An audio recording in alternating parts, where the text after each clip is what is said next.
Hi, I'm Coach MK, founder of the Fitness Protection Program. I'm a run coach, not a life coach. But we're never really talking about the running.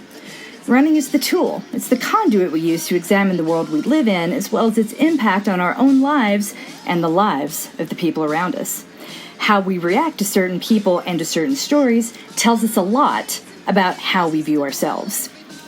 I'm committed to the thoughtful, intentional exploration of the importance of running so that no one discounts their own badassery, ever. Final note, this podcast is geared towards every runner who won't lose their home, livelihood, or health insurance if they show up to the corral with a hangover. Not that I'm encouraging you to do that, just saying. Sit back, relax, and enjoy the Fitness Protection Podcast. Hello, and welcome to your weekly edition of Ask the Coach. I'm Coach MK, and Coach Sarah is joining me. Hello. There she is. Yay. Hopefully, you got a chance to see her wide-eyed work face, which is the most amazing thing in the whole wide world. And I can't believe it's going to be all mine in like 2 weeks. Yay. Yay. It's going to be so great. You're going to love it. You're going to love it. I mean, I already do. But it'll actually be able to do things for you soon, like help you do less work, which you need right now, my friend. And we're going to make that happen. Yes. Well, it's going to be amazing to have someone so that like I can do less, but we can net more productivity, right? Just because there's a lot of stuff that like doesn't need to be done by me. And like, I'm very conscientious about who I hand it off to since we've had so many people like volunteer to help out. And I think it's wonderful. And I never want to, I'm so grateful, but I'm also conscientious of how much I pass over to people that I can't pay yet. So it's all good and it's conscientious. You are nothing if not conscientious, and I know I appreciate that. I know we all appreciate that. It does mean it means something. Like it's not just like, you know, we notice the fact that you really work hard at not giving us too much and not overstepping, and all we want to do is do more. And we love you, and we appreciate how respectful you are of our time. And I cannot wait to have all the time to do all of these things. Yay!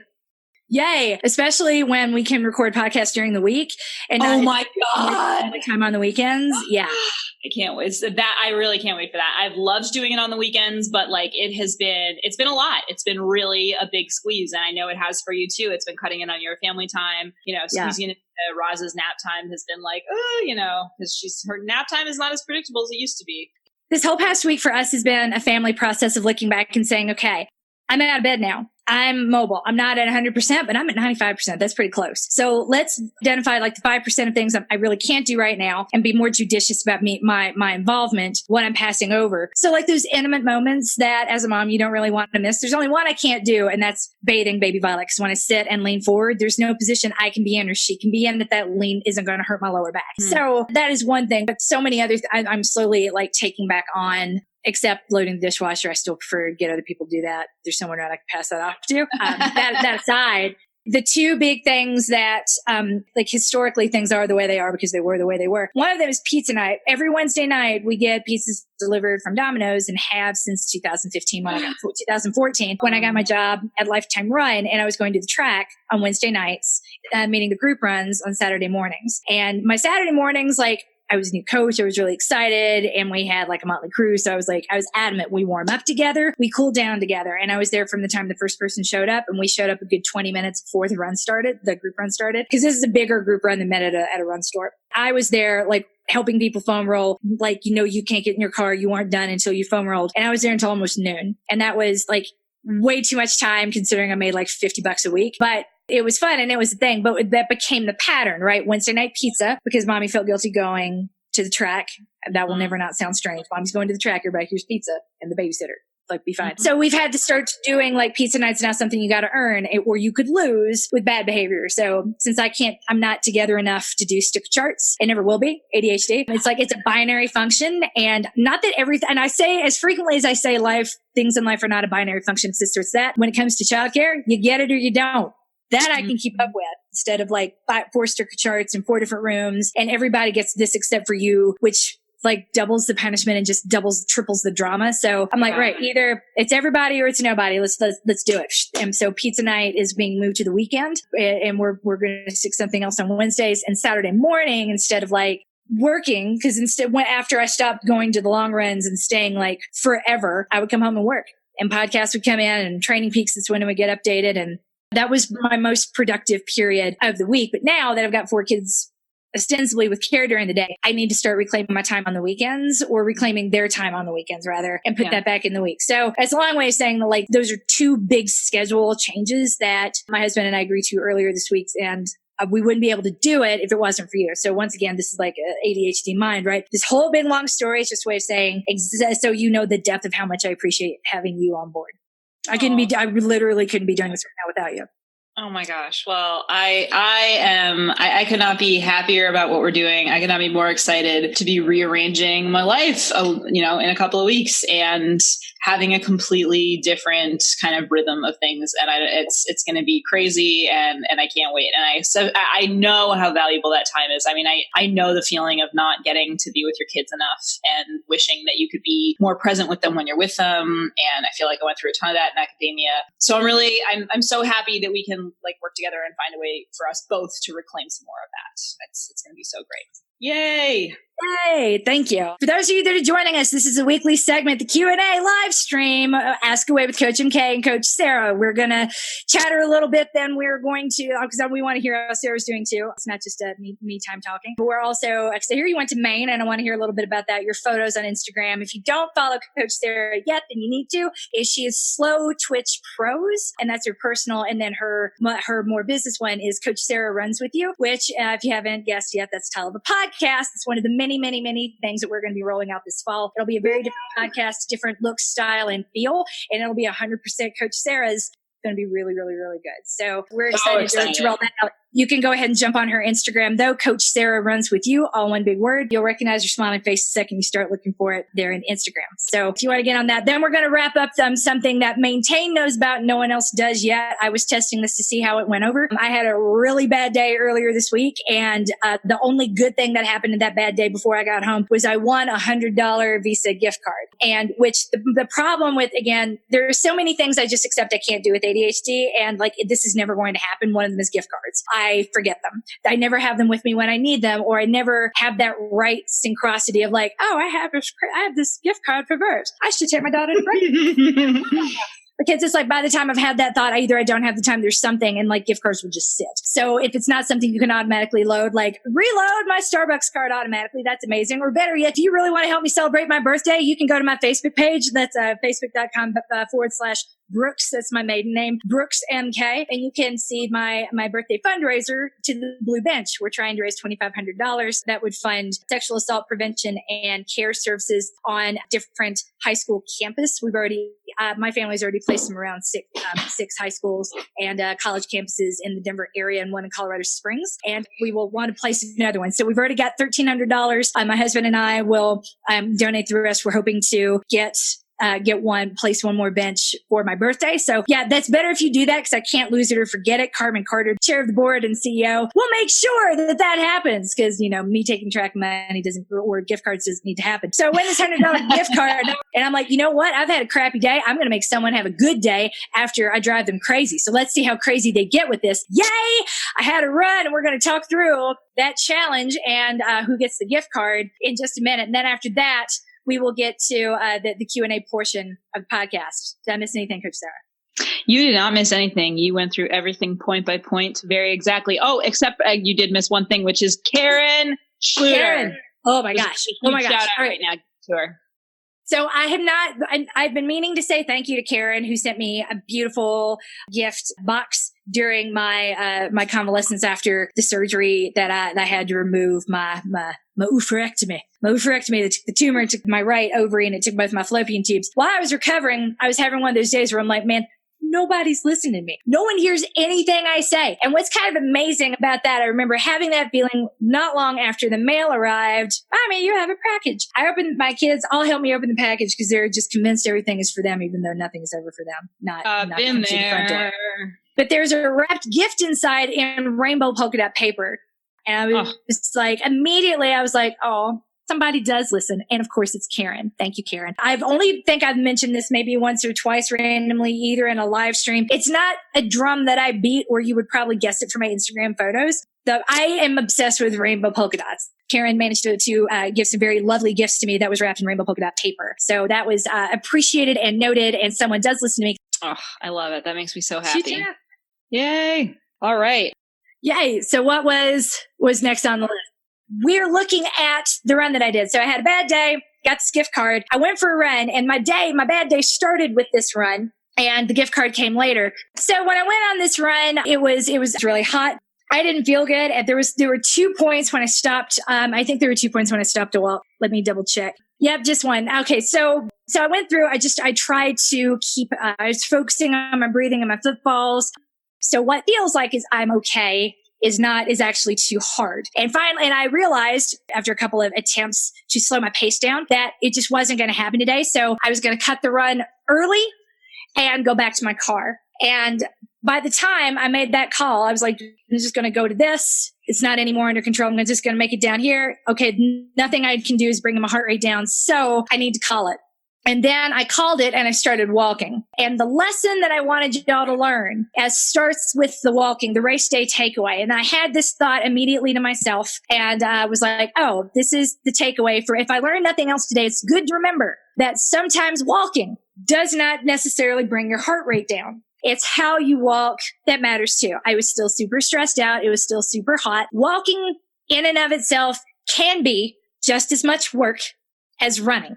And as you notice, my pace dropped off, but my heart rate really didn't. If you scroll through it kind of carefully, you can see that I was slowing down. I was trying to moderate, and I was giving up. But even that massive downtick in pace was not a huge downtick in effort level, which gives you an idea of how stressed I was and how that was reflected in my effort. And two, I was still kind of walking with I was still hard to breathe. I was still stressed out. Just because you slow down doesn't mean all the things that are putting the stress on your system have gone away either. Heart rate is not a perfect measure of all things, but you can tell when there's some white noise in there. And there was a whole lot of white noise that day. So what I was thinking of was sometimes it's just your day, and sometimes it isn't, no matter what you do. And that was the race day takeaway. Sometimes it isn't your day, no matter what you do. This isn't about my fitness levels gone. It doesn't mean I suck. It just means it's an off day, period. Walking does not necessarily help. That's why I saved it to the end. So when you get to your race, for those of you that are using our 10-week marathon ramps, and if I want a refresher about how to use that, I've been told that it's a little confusing. So I want to come back and address that. But what I wanted you to remember is that if you're exercising the marathon ramps, you can have a lot going on between here and race day. 10 weeks is a long time, but it's not forever.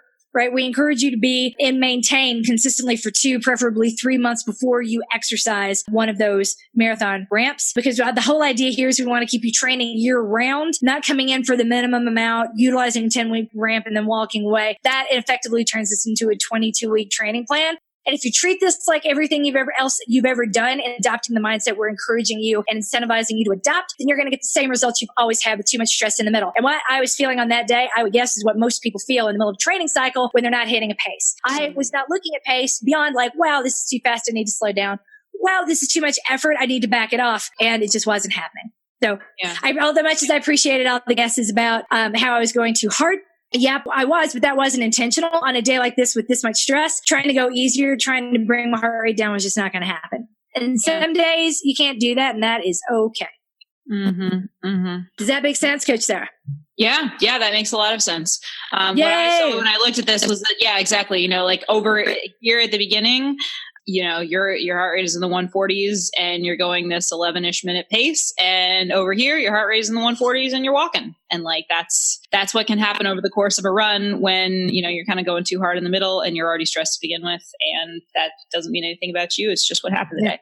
And that's why sometimes when you slow, I discourage in a race situation as much as you can, slowing down to walk, because each time you walk, it gets harder to start back up again. And that's the takeaway. This is kind of the proof of it. Sometimes walking is not enough when things are not coming together. It's not enough to bring your heart rate down. So in that case, I would be just keep going until walking, or back it off as much as you can. Hang out there for as long as you can, and then walk until you are positive you're ready to start running again. So don't try to put parameters around it and be I'm going to walk for 3 minutes and then run for 5. If that's not how you've been training, nothing new on race day includes that type of strategy, because whatever it is that you made up that sounds like that's a bargain that you're not sure you're going to be able to keep that the deal you're making with yourself. And I know that answer is what, because all y'all had really beautiful answers, really well thought out answers, really analytical answers. And quite frankly, That's not the level of fitness most of us are at. I'm definitely not there yet, where it's like a heavy numbers game of like analyzing the data, but more just about, okay, you know what? I backed right off my pace,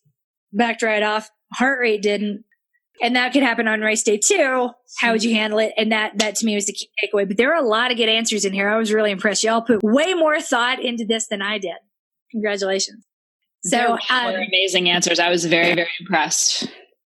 Which one did you think was the best or the closest to the takeaway? Well, I have to say, I was really impressed with the pyramid that Adrienne Holmes drew. I thought that was amazing. And I have nothing but props for that. You know, that shows that she's been listening. And she watched you on Twitch when you did the pyramid. Oh, I loved it. The only thing with hers where I was like, I was on a trajectory to blow up. Like, that's true. But sometimes you are, even if your pace and your heart is in line, that's a great example of it. Sometimes it's just not your day. And then from there, it's like, this is why I don't like the notion of an A goal, B goal, C goal. If it's not your day, like, well, I'll settle for my B goal. It's like, but if your B goal was always a stretch, I just don't like the way most people set their goals. It's like A is pie in the sky. I would be thrilled if this happened, but everyone goes for that. And then even if you meet your B goal, it feels like a consolation prize. And that's a crappy setup and a mindset to exit. Like, nothing good is really going to come from that. You're like, by the time your A goal is gone, you feel disappointed. So I think of it as like a wish list that like your kids make for Santa. Like, you are not buying all that stuff. Like, what do we need to have? The must have to be able to sleep tonight. What is the wish list? And then what's going to fall out? Like, there's a line between the two. So don't get too greedy and demand too much from the day, so that if you wake up and it isn't your day, you can still be okay with it. Because what's going to happen is like it's not going to be like, it is my day, it isn't. It's not a binary function. It's all those little decisions and little choices that you make throughout the race that's going to make the difference in that final finish time. It's not about the mental strength to keep doing something that isn't working. That's not what mental strength is. But if you train the way we train, hopefully you can have a bit more relaxed approach. But on the whole, going back to, this was a crappy day and a crappy run. And sometimes those just happen no matter what you do. It's not about me. It's about the day. Say that and walk away. And you need to be able to do that on a day-to-day basis with a whole lot of runs before showing up to the start line if you want to have a decent race. If a day like this is going to spin you out and you're like determined to go through the numbers and find some meaning that's confirmation bias at play, reconfirming that fear in your head that you suck, and we got to throw confirmation bias out that is not it does not belong in your analysis. Yeah. So that's a long way of saying, Adrienne Holmes, congratulations, you're the winner. Send me your mailing address if it is not, where you can update your profile in your fitness protection program account, and make sure that your address is in there. And hit me a note, let me know when that's happened, and I will get the gift card in the mail before I forget, because it's on my Google Calendar to do tomorrow. Woohoo! All right. So questions. All right. We're going to start with rebuild, and I am going to read the first one to you. So the ones in blue, yes, I'm going to read, and the ones in orange, you're going to read. Okay. Number 1, in the Diz Runs podcast. That was a little while ago. I love that people are still thinking about that. You mentioned an upcoming book club. Is that a thing? What was the book you wanted to start with? The Making of the American Body. Yes. And right. I do want to make this a thing, and I do want it to come. We were still, Coach Sarah, when she has the bandwidth to like read, other than the emails that I bury her in every single day, and the Slack channel as well. When she crawls out from underneath that, and leaves Harvard, then we're going to have a bigger conversation about the book club. But the first 2 books will be Wolfpack by Abby Wambach and The Making of the American Body. And I can't remember who wrote that. That's a fairly ubiquitous title. I don't think that there'll be 3 or 4 of those, but it's a history of fitness trends, like broad-based fitness trends, including jogging in America. And the reason that I liked this book so much is that it's from the perspective of a journalist who's like, I really don't know how we got here, because there's a lot of messed up information and a lot of messed up expectations. Mm-hmm. Like, how did this happen, and where does this pressure come from? And it sort of touches on the sale and how the sale is made and how these things are positioned. And that I thought was very kind and unusual, because we like to hate on the fitness industry for making people feel bad. But while it's really doing, it originally was trying to solve a problem that people had. So that's really what markets do, is what they're supposed to do. Regulation is when it steps in and says, whoa, this has gone too far, and tries to push it back the other way.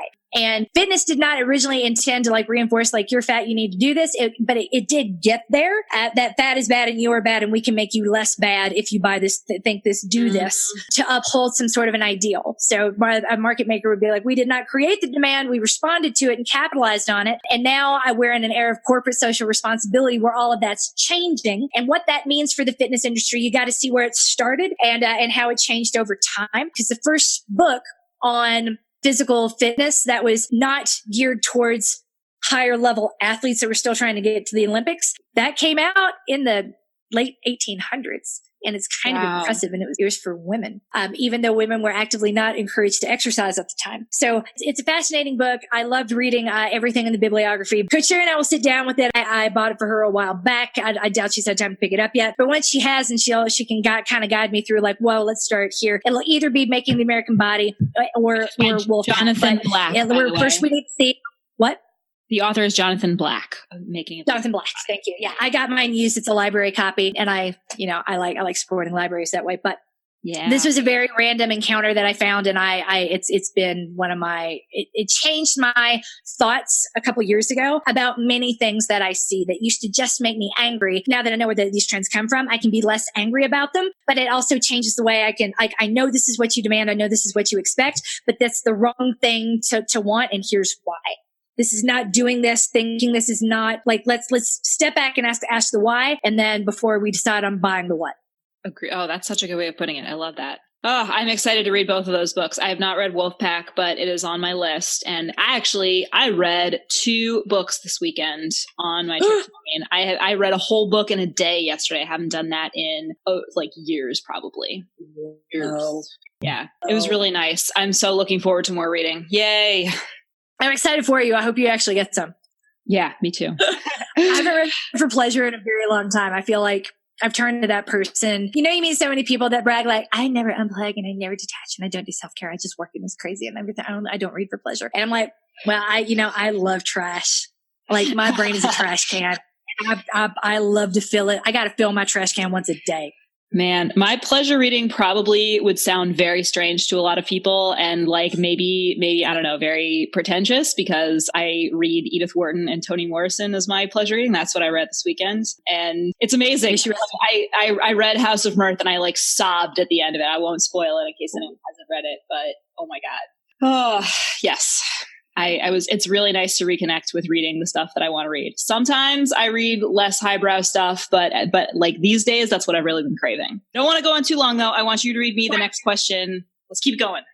Let's do it. This is Anne from Texas. I'm hoping to do any race sometime between December and February. I feel like I'll be disappointed in myself if I don't do at least one event this season. I know the birthday event is off the table this year. I know a half marathon is off the table this year. I was eyeballing a race mid-December, and that was based out of a nearby hill country golf course that occurs at night. And being out in the cold and the dark and the stars sounds magical. They have half 5K and 10K options. Racing for time in the dark seems like a bad idea. But is this event a bad idea overall? Is any race event for me a bad idea? I'll probably be in rebuild for a long while. It seems unlikely that I'll be able to sustain anything more than rebuild for the next year, potentially longer.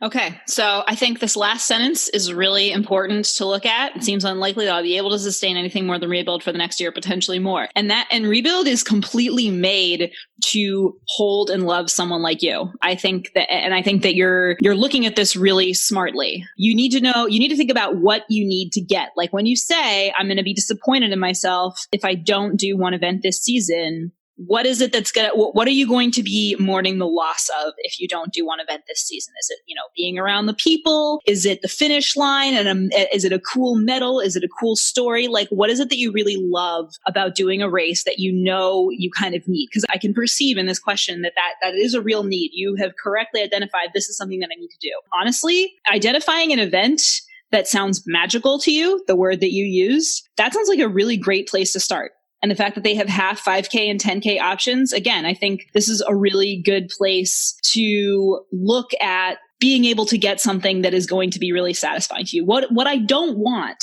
is for you to be like, all right, I'll do this 5K. It'll be great. And then start saying to yourself, oh, well, because it's a 5K, I need to go as fast as possible. And then put the emphasis on performance. Performance as in going as fast as you think you should be capable of. That's a trap that we don't want to get into. So I think that if we can take the focus off of that and put it on, hey, wow, I'm going to do a mid-December race. on a nearby hilly country golf course. It's at night. It sounds really cool. There's going to be some fun people doing it with me. I think we need to be extremely intentional about why we are doing this race and what we are getting out of it. I think that, again, you've correctly identified this is something that I need to do. So let's dig into it a little bit more. We can talk about it. You can post about it on the Facebook page. I think it would be great to, get some feedback from some other people in the group, have a little bit more time to really chew on it. You don't need to have the answer to this question right away, the what do you need to get question, but that is the question.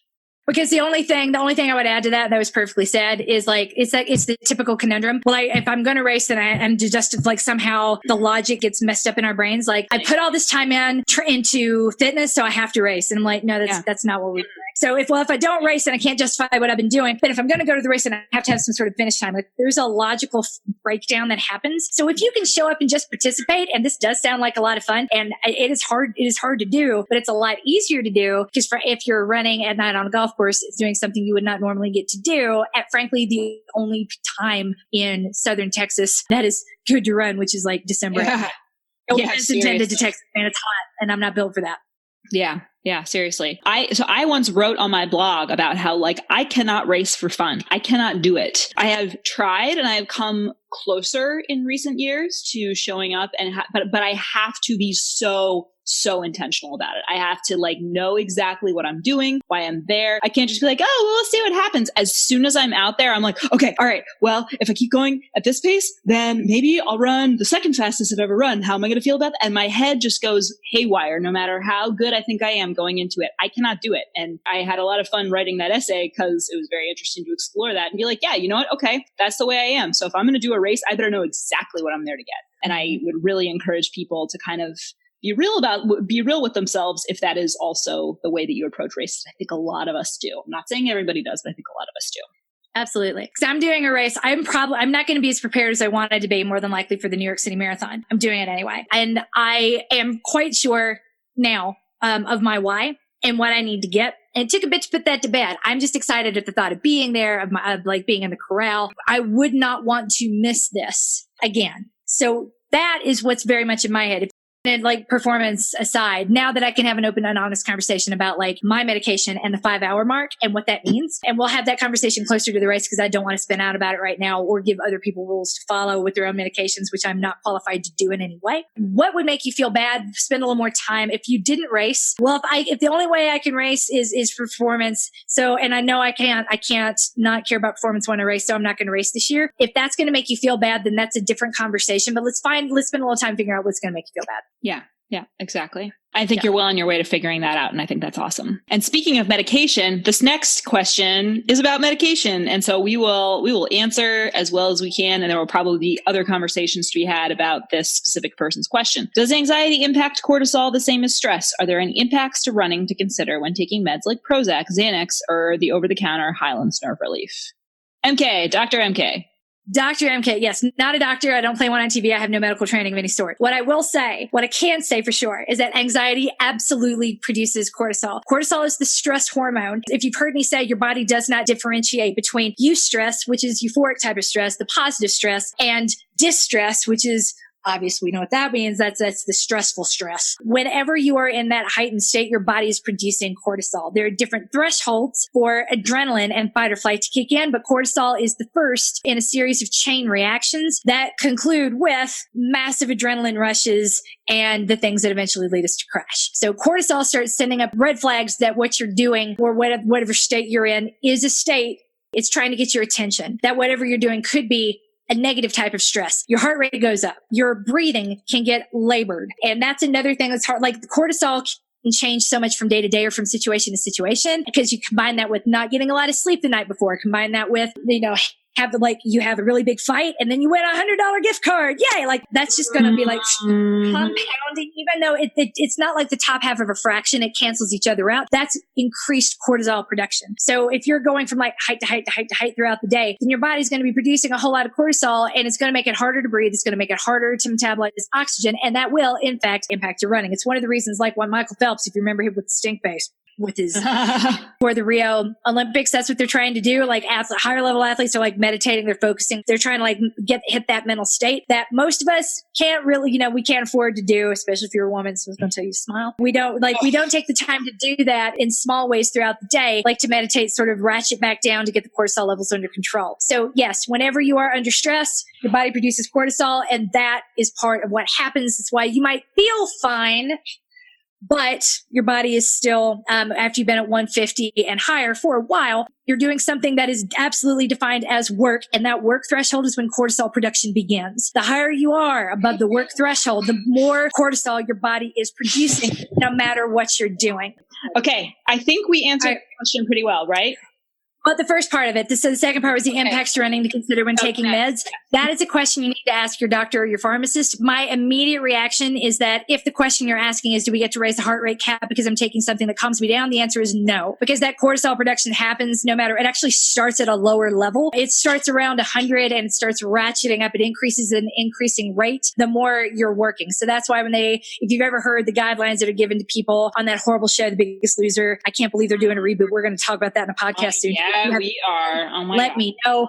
I got opinions about that nonsense. But one of the things they tell them when they were introducing their ideas about heart rate is that above 100, anything you're doing is work. So if you're going for a walk vigorously enough to get your heart rate over 100. And then from there, over 120, what you're doing is harder work.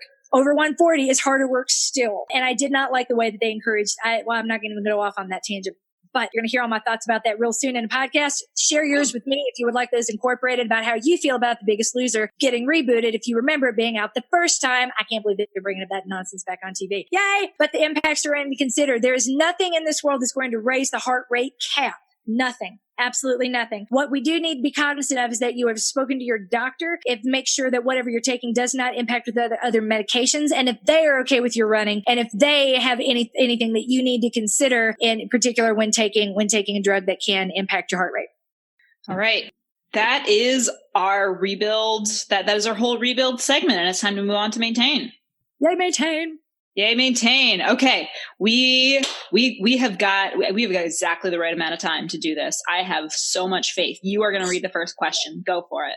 Hi, we talked about bad runs where you can't get your heart rate below 140. What about those runs when you can't get your heart rate close to 140? What does that mean? I know 140 is a cap and not a target, but is there any good from a long run where your heart rate can't even hit 130? I feel like on those days, my whole body is like, nope, it's happy to trot along. Keyword, happy. If the word happy is in there, you're good. Don't overthink it. That's my short answer. My slightly longer answer is that I have been there. And usually those are the days when I'm like, I'm so tired and I am not even sure I feel like running. And how is it going to be even possible to keep my heart rate under 140 while I run? Normally what happens on those days is my body just wants to go pretty slow and my heart rate doesn't even come close to 140 because I'm just happy to trot along. And is there any good? Yes, of course there is. If you're getting your heart rate up to above, like we were just saying, if you're getting your heart rate up to a point where you are working, then your muscles are getting extra blood and oxygen. You are increasing your efficiency. You might even be repairing your muscles if your heart rate is super low. And they just do not overthink this. This is a good problem to have. Am I missing anything? Okay. Nope. That was awesome. Yay. Yeah. And that really does happen to me sometimes. And then I end the run and I'm like, oh man, and I look down at my watch and my average heart rate was like 132. And I'm like, okay, well, I guess I got what I need. Yeah.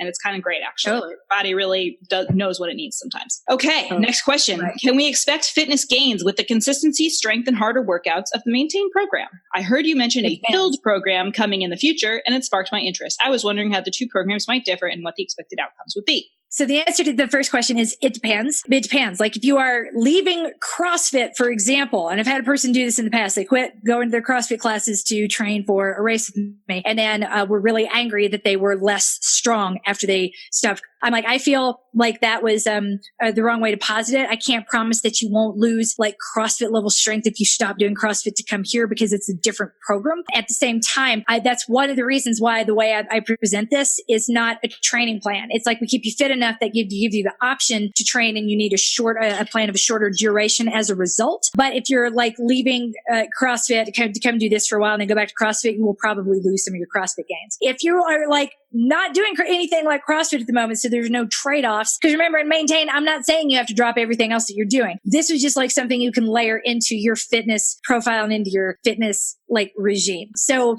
if you are not doing something already quite intense where this would be ratcheting down, then absolutely. If you're consistent and you keep going and you're doing 75% of the work 90% of the time, then shoot, yeah, you're going to see fitness gains. And if you are here consistently doing the work, I'm hopeful that this will be a setup where it's easier to be consistent year round. When I say they're non-specific, like running fitness workouts, they're not so hard or so specific to like one event that we're hitting that trade-off. Well, now you're not fresh enough to run a 5K. Well, you've never run a 5K in several years and you're not Molly Huddle. So like the freshness you need for a 5K it's like the trade-off isn't as big as it is for her. Like we're not losing measurable critical power that she needs for a kick. It's very different thought process. So we have to like monitor that as well. So yes, if you're here and you're working consistently, then you should expect to see fitness gains throughout. So sorry, I didn't mean to cut you off. Go ahead. No. Well, but the build program is totally different. Yes. Build is for people that are new to fitness. Build and rebuild are two programs that are going to be very similar with different attitudes. Rebuild is designed to leverage existing muscle memory and neural patterning existing in your body to get you back to a point of fitness sooner, versus build, which is adopting a new habit for the first time in a body that has never done this thing before. So with rebuild, you've already got some advantages, and we play off those advantages that you have to get you back to where you were. But for people coming into build, it's a different set of challenges, and build is set to address those challenges in that way. So you can come to Maintain and build for sure.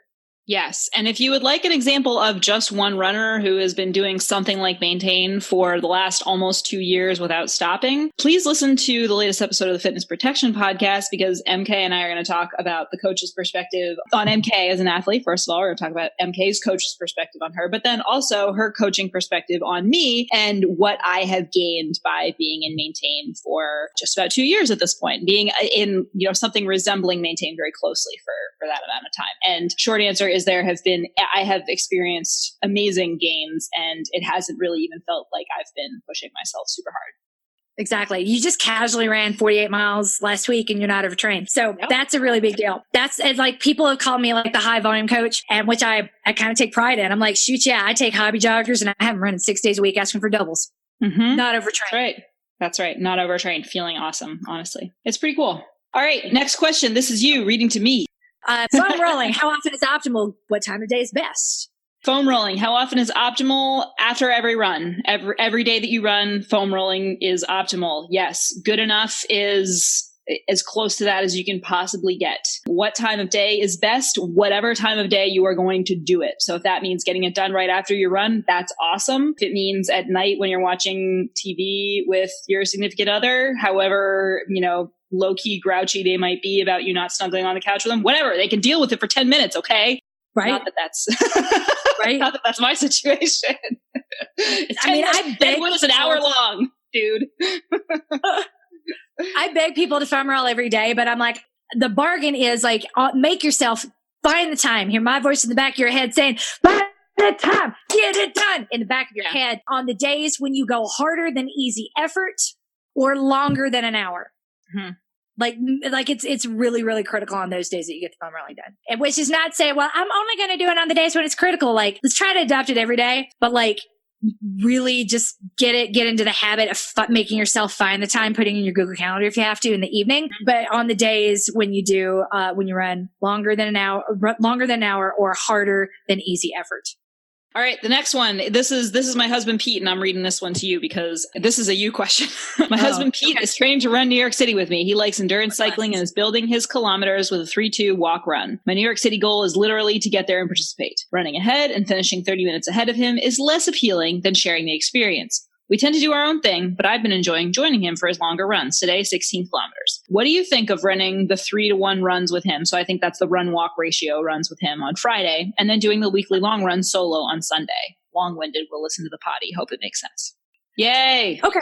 Hey, so my 2 cents is whatever, if you want to share the experience, awesome, do that. If you've been doing some of the runs, his style, great. I would recommend trying to do as many of the long runs with him as you can, because it's what's hard for most humans to remember is like, if you're pacing somebody, that is not your race. I've had this conversation with my blind runners more than once about how a lot of the very well-meaning people who want to pace a blind runner have not been trained on how to do it and forget it's not their race. You're volunteering your time. You're volunteering your race. And if you think of that as a sacrifice, don't make it. Like go find somebody else that can be like, I'm here. We're here to do your thing. And you are leading them, but they're really the one taking the lead. If that makes sense. It's really, really, really, really, really hard to do no matter how good of a person you are or how much you like the person that you're pacing or running more slowly than you want to go in any given moment is the hardest thing you'll ever do. So try to do some of those long runs together, as many as possible, so that you're not doing something new on race day, which is finding out like in hour 3,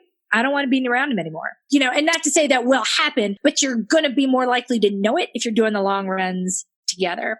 So my short answer to some key takeaway is yes, I'm cool with that. No, I don't think it's a bad idea. I think that a lot of good ideas lead to bad outcomes though. So let's limit those as much as possible. And that is going to come from doing as many of the long runs you can together, even if you're doing it his quote unquote, his way. And if that means you're doing the long run his way, great. That's what you're going to be doing on race day. You're doing that his way too.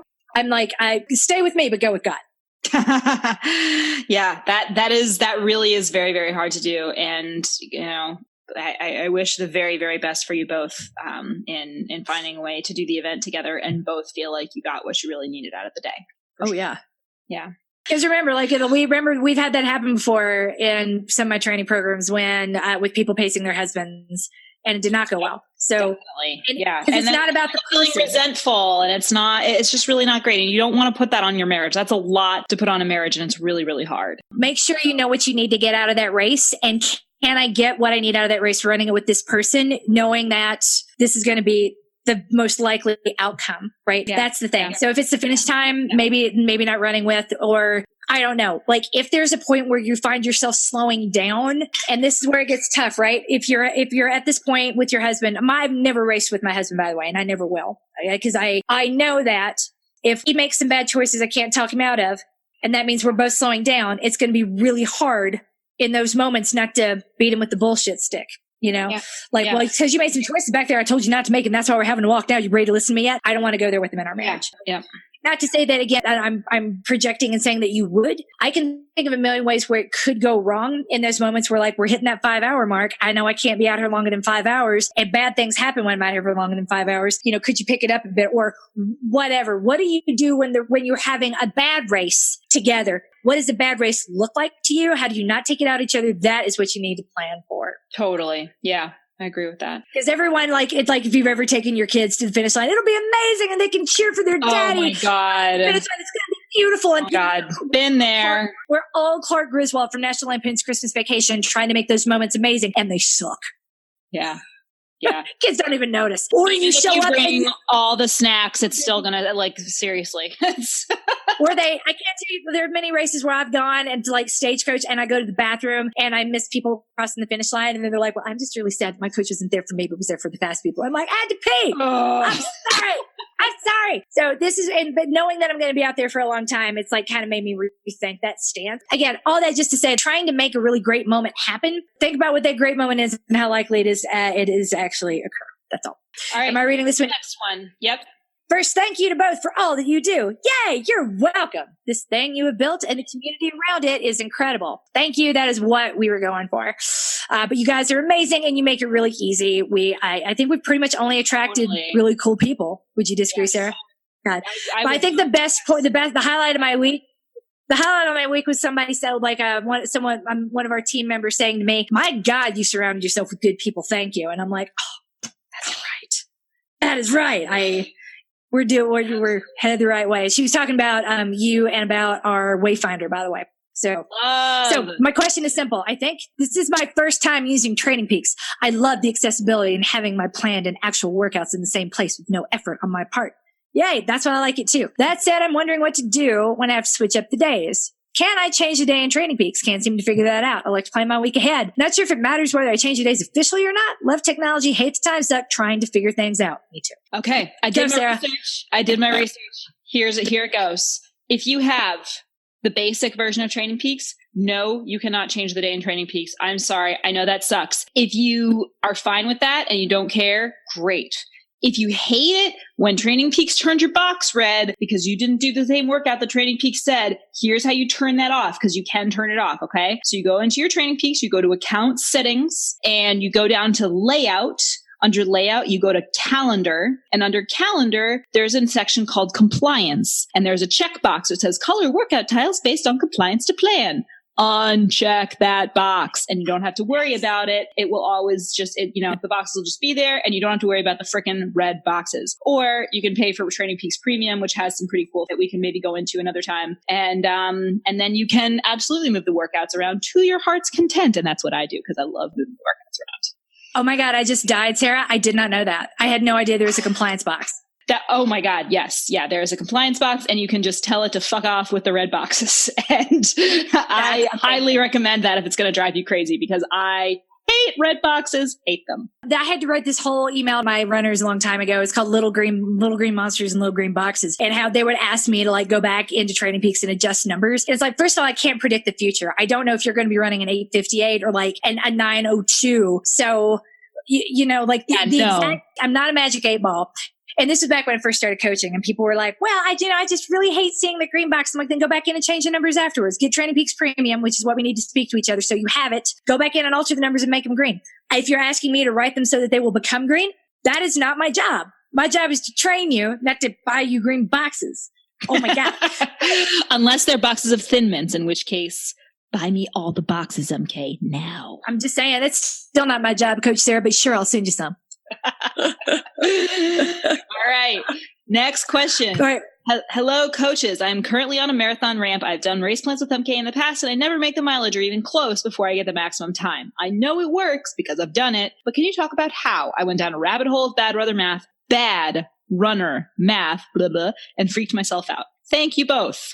All right. Yay, because really what matters here is time on our feet. One of the things in every single marathon training book ever written by people smarter than me, like really coaches that know all about like the physiology and whatnot, every one of them says that you need to be running consistently 3 to 5 miles per run, at least like 3 to 5 days per week consistently for a year before attempting a marathon training plan. Crappy television shows like The Biggest Loser had everyone taking amphetamines behind the scenes and training for a marathon, doing all kinds of things that really should not be combined, much less done in general, like going from couch zero to marathon. Why I've developed programs in the past to help people do that safely. I still have some, because it's not about, I don't want to get to the point where if you can't finish in a certain time, you don't need to train for a marathon. But here's the crux of what I'm trying to say is that if you have not been running consistently for a year, the value there, critical adaptations in your tendons, joints, and ligaments. It does not sound sexy to talk about those, but they do not get direct blood flow. They do not have a voice.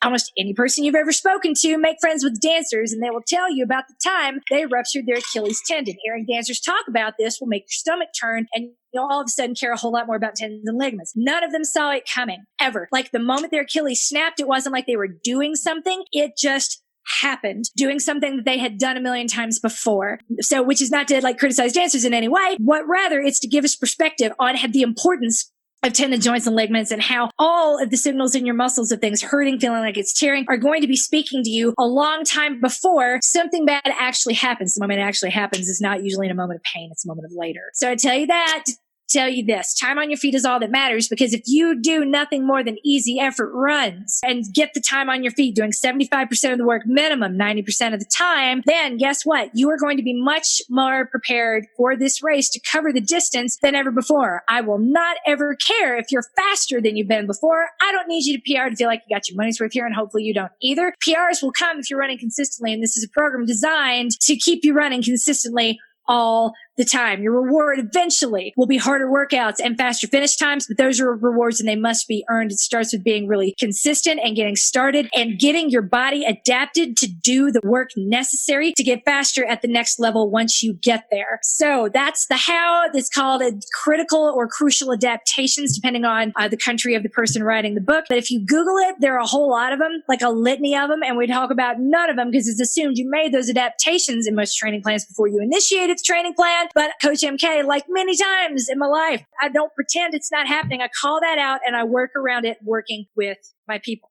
Yep. So it's not about like you aren't fit enough to be here. It's like your body is not adapted enough to do this work yet. It's not about you sucking or me sucking. It's about like, hey, you know what? If we're jumping the gun, cool. Let's jump the gun in a slow, easy effort manner, making sure that your body can do this work. So the last thing you need is a hip replacement or a knee replacement or any kind of surgery at the end of a marathon training cycle. It's not about running or the marathon. It might be that we bit off too much too soon. And I hope to keep everyone from doing that ever. You're going to be great. We are here for you. We're here to hold your hand. I know that it can be freaky. Do not worry. You got this. You read me the next question, MK. We got 2 more and we can do it. We can do it and send you off to snuggle your kids and me to watch Deadwood and foam roll while my husband glares at me. Oh my God. Add Fargo to the list. Oh my gosh. I just finished season 1 and I was like, so good. I really want to watch it. Yes. Okay. Go ahead. My question is about walking during my runs. Almost every run, I get to the point when even the slowest shuffle will not bring my heart rate down. In fact, I can walk faster than I can run, and my heart rate comes down with the walking, but not the running. I can keep the setting same on my treadmill runs, and walking brings my heart rate down. What I'm trying to avoid, I'm concerned that my running form is not getting all the benefits of the longer workouts because I have to walk so often, especially in the last half of the workout. Do I need to worry about this? I know that my heart muscle is getting stronger whether I'm walking or running, but I want to be sure I'm doing the right thing, making my runners stronger, more efficient. So I think we're talking here about longer runs. When you say that worrying that running form is not getting all the benefits of the longer workouts because I have to walk so often. Once you are over the hour mark, let's worry a little bit less about heart rate. That's not to say you can just let your heart rate do whatever. We addressed this a little bit last week too. So if you want to go back to listen to last week's podcast, last week's Ask Away, someone asked sort of a similar question. Yes. So first of all, you do not have to worry that you have to walk so often. That will change. The weather is terrible right now. If you live in the United States, you are probably facing a lot of heat and humidity, and that is going to make you go slower. It's going to make your heart rate be higher, especially in the latter part of a long run. So first of all, don't worry. Walk if you need to. Walk if if trying to shuffle is driving you crazy. Just do it and know that it'll be fine and you're not missing out on anything. However, if you prefer, for the sake of like knowing that you're getting what you need out of the workout, to shuffle for the later part of a long run, once you're past an hour, but your heart rate is a little bit over 140, as long as you are shuffling as slowly as you can and you're controlled and you're keeping good form, that is okay. Anything to add? There are 3 components that we're trying to like synthesize in a training plan, specifically for the half and full marathon distances. Well, more so for the half and full marathon distances. One is critical power, which comes from strength. Second is like being adapted to the event for the endurance. And then the third is the cardiovascular piece as well, being able to sustain those harder efforts for longer periods of time. So to that end, do I need to worry about this? I'm not worried about this. The way to get kind of there faster is going to be through strength, and a really great way to get a little adapted a little bit faster, both metabolically and from a power perspective, is to throw in jumping rope. I would try adding a minute to the end of your runs 3 to 5 days a week. If you feel it straining your calves in a way that makes you concerned about your Achilles, then it's absolutely worth it to go see a PT. But chances are pretty good they're going to talk about your transverse abdominis, and then they're going to talk about your glutes. So if you think maybe, I could get back on the boosty ball and make my glutes stronger again, let's start there before you pay a PT to tell you to do it. But you'll know pretty quickly if none of that's working, if trying to jump rope for a minute yields you peeing in your pants or like just hurts. If it's peeing in your pants, by the way, please go see a pelvic floor PT. You can fix it. Yes. Mm-hmm. Okay. Last question. This question is kind of in 3 parts. So I'm going to let you answer each part kind of as succinctly as possible. And then if there's anything to add at the end, we can do that. Okay. Okay.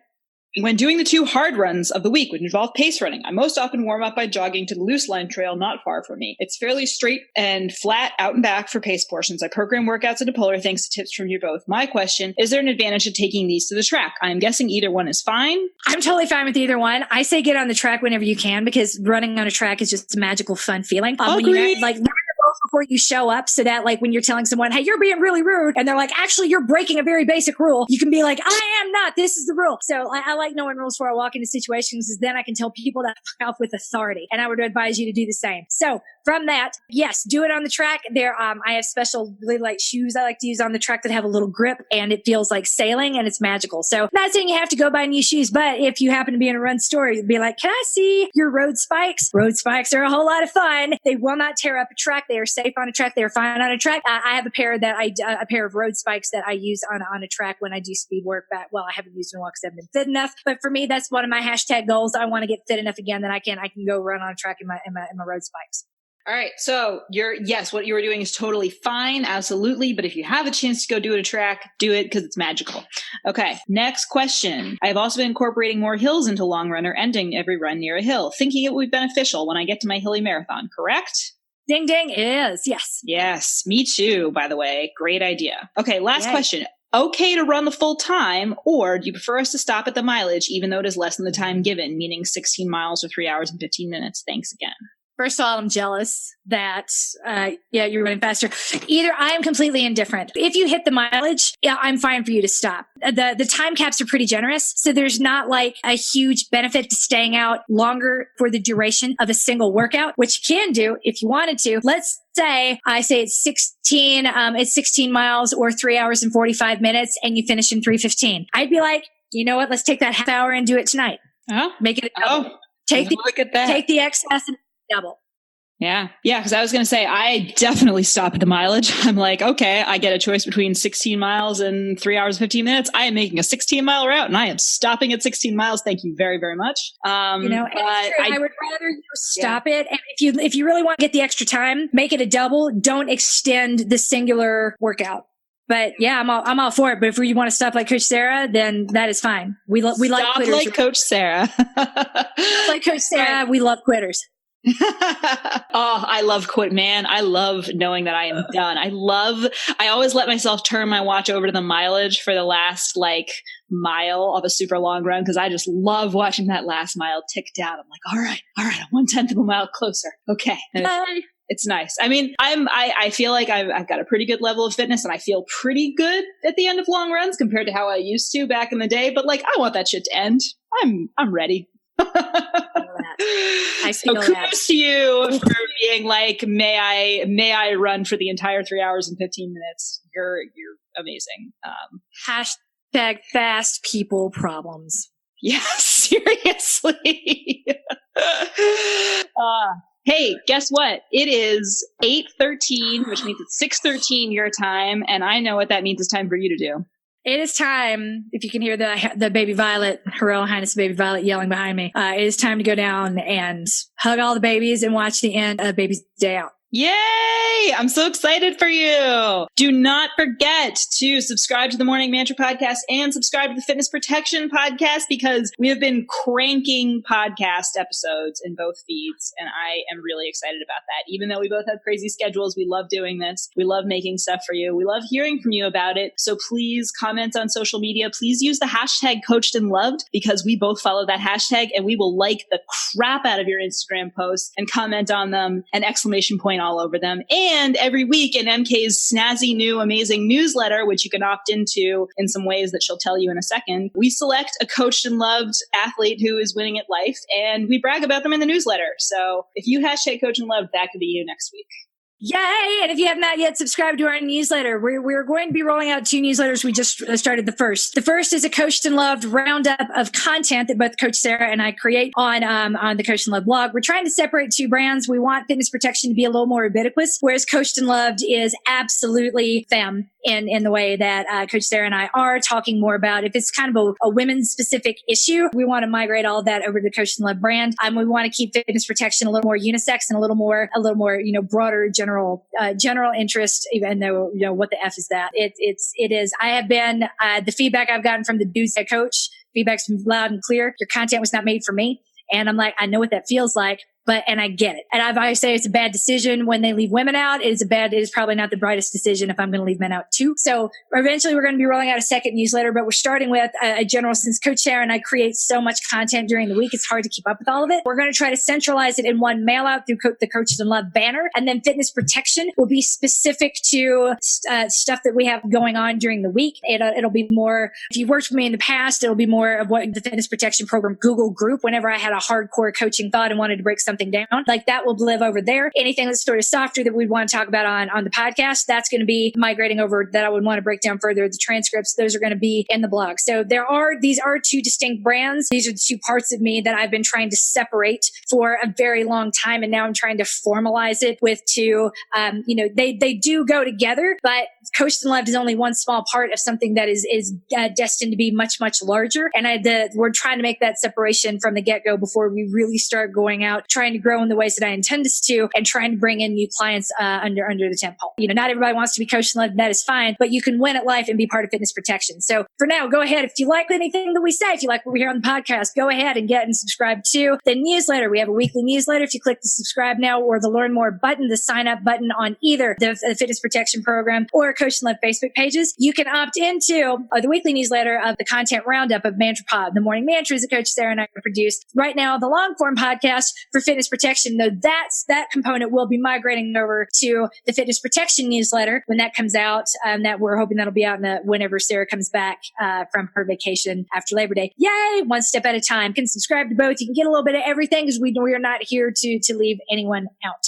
Yay! Yay! Love it. And I get one more question over here over on Twitch. The style of shirt that I'm wearing, is that available in the Threadless store? And the answer is not yet. I have a shop that I've been playing around with on a site called Customized Girl. And I'm throwing this out there because some people have already found it. Congratulations on that. I was looking for a supplier that would create the largest sizes possible because I want to make sure that we're as inclusive as possible, and we're not doing that if our merchandise only goes up to a 2X. So I have been working with a friend of mine on finding things that are not just large but also good quality, and so far Customized Girl has been the best. And the reason I have not shared the link yet is because I had to go buy a whole bunch of stuff to make sure that it was what I wanted and look and feel was what I wanted, and that was good enough to roll out to you guys, and also make sure that when they say we have larger sizes, it's not just in the unisex shirts. So no, this is not available on the Threadless shop. If you find the Customized Girl site, feel free to go ahead and make a purchase. As far as I'm concerned, the Customized Girl page is a work in progress. I'll be finalizing a lot of the things that you see in there, tweaking them a little bit. When you order them now, they look homemade, and I don't like that. Some of these that have nothing but the logo on it are fine. Others are not. So once that is up to the standard that I want to set, it will be embedded in a shop area on the fitness protection website. So if you really want, if you're like, I can't wait and I know I want this, well, the things that look like this are fine now. My favorite is a set of pajamas that says sleep is food, don't starve. Yay. Because I know I've said that a lot, but I used to have this pair of race pajamas, my night before pajamas. Wassell made them a long time ago. And I loved those pajamas, and I wore them 2 pieces. And I have not seen anything like them since, so I'm going to make them. Sleep is food, don't starve. Today we rest, tomorrow we race. I've got different ideas, like more pajama ideas than I do anything else. And probably no one wants them. But yay. There's that. Once it's final, I will make sure everybody knows it. But for now, if you want to go in and take a peek around, feel free to do that. It's fitness protection. I think it's fitnessprotection.customizedgirl.com. I'm not sure at the moment, but when everything is ready, I'll let you know. If you want to go in sooner, just know that everything you see is unfinished, not up to my standard yet, and in beta form. And on that note, everybody have an amazing rest of your Sunday night. Amazing. We love you. You are coached and loved, and we can't wait to see you out there. Pretty much. Yay! And congratulations to Adrienne Holmes. Do not forget to send me your address so I can get you your Visa gift card. If that, by the way, last question, if that challenge sounds fun and you're kind of pissed that you weren't part of it, if you're in my other programs, let me know. Email us at info@coachandlove.com. If you thought this was fun, let me know. info@coachandlove.com. I need your feedback. When I say email me, I mean it, because you know what? I'm not going to be reading that inbox again very soon, so you can send all the emails to it. You want to. I'm going to be handing that over to Coach Sarah. Just kidding. No, I'm hiring somebody to do that, Coach Sarah. Don't worry. But do send all the feedback into info@coachandlove.com. Let us know what works. Let us know what doesn't. If you thought that was fun, I'm going to get sponsors to come back, and we'll have things to give away every month. But I really want you thinking, and I want you involved, and I want you thinking about something other than you suck. And hopefully, this will be a fun way to reinforce that in your brain, because you don't suck. You're coached your luck. You're winning at life. And yay, if you can at least perform the right attitude long enough, fake it till you make it, then we can actually make that feeling good about what you just did, or finding the lesson and discarding the rest. We can make that a habit. I love it. Thank you, Coach MK. Love you guys. Thanks a lot. Here you go. Have a good one. Have a good one.